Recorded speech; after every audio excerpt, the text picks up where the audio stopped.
nada. Ou seja, a população foi totalmente excluída da democracia.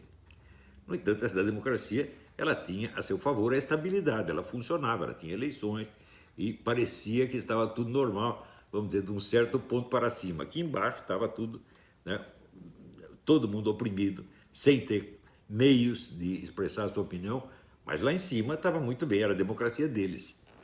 Essa democracia foi muito bem vendida internacionalmente, mesmo porque todos esses políticos tinham um certo prestígio internacional e nós sabemos que o comunismo é uma rede internacional. Comunismo e socialismo são redes internacionais, não são partidos nacionais.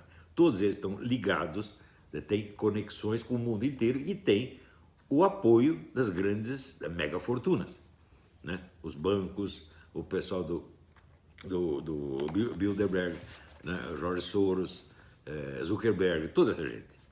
Então, é um poder descomunal que controlava o Brasil, a parte superior do Brasil, né? Mantendo o povo sob censura, com mordaça, durante 30 ou 40 anos. Isto foi a democracia brasileira. Muito bem. Então, é evidente que foi a democracia calculada para consolidar o poder comunista, socialista, etc. Mais ainda após a fundação do Foro de São Paulo. O Foro de São Paulo era uma organização nitidamente criminosa, onde partidos supostamente legais se associavam intimamente a organizações criminosas, como as Farc, o MIR chileno, que tinha o monopólio dos sequestros na América Latina, né? As Farc, sobretudo, que eram a grande fornecedora de cocaína ao mercado brasileiro. Tudo isso, vamos dizer, numa intimidade totalmente obscena, né? E, na época, se você dissesse que havia uma parceria entre PT e Farc, todo mundo ficava escandalizado. Mas você estava vendo lá o Lula presidir o Foro de São Paulo, junto com o Manuel Marulanda, que era o comandante das Farc. Ou seja, a parceria era óbvia, tá certo? Inegável. Mas ainda o Foro de São Paulo era um órgão internacional e a lei eleitoral brasileira proíbe o registro de qualquer partido que tenha filiação a qualquer órgão internacional. Então, o PT está na ilegalidade desde 1990 e colaborando com essa quadrilha criminosa, com várias quadrilhas criminosas, desde 1990, e a mídia inteira fazendo o possível para não ver, né? Tanto que a própria existência do Foro... Não esqueçam isso. O Foro de São Paulo foi a maior entidade política que já existiu na América Latina, congregando 200 partidos e outras organizações. Isso nunca existiu na América Latina. E durante 16 anos, a mídia inteira escondeu e negou a existência do Foro de São Paulo. Ora, então quer dizer que a mídia faz parte desse esquema.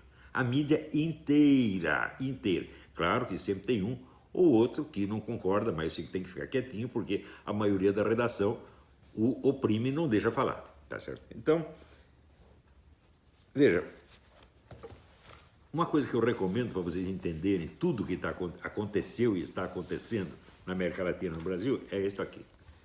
Leonardo Coutinho, Hugo Chávez, O Espectro.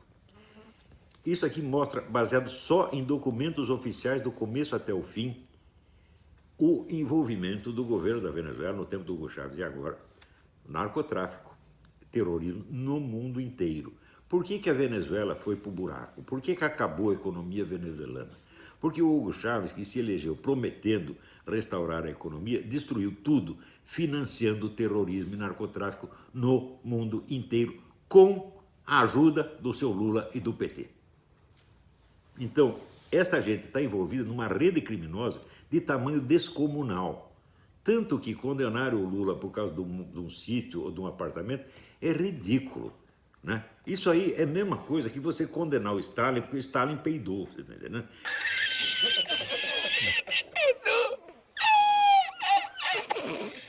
A proporção é esta. Quer dizer, estão pegando os crimes pequenos porque os grandes são grandes demais e todo mundo tem medo de mexer nisso. Então, não deixem de ler esse livro. Agora, este camarada aqui, ele era repórter da Veja. E ele conta, eu vou dar aqui só ler 2 linhas, só para você ter ideia de como é que são as coisas. Em abril daquele ano, 2001, a revista Veja publicou uma capa sobre a presença de extremistas islâmicos no Brasil. Alguns deles eram procurados em seus países de origem por terem realizado atentados Outros eram identificados como membros ativos dessas organizações. Assinada por mim e pelo fotógrafo Manuel Marques, a reportagem se baseou exclusivamente em documentos oficiais.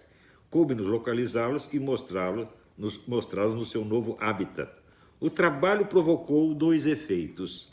Levou-me a ser mal falado entre os colegas de redação nas mesas de bar.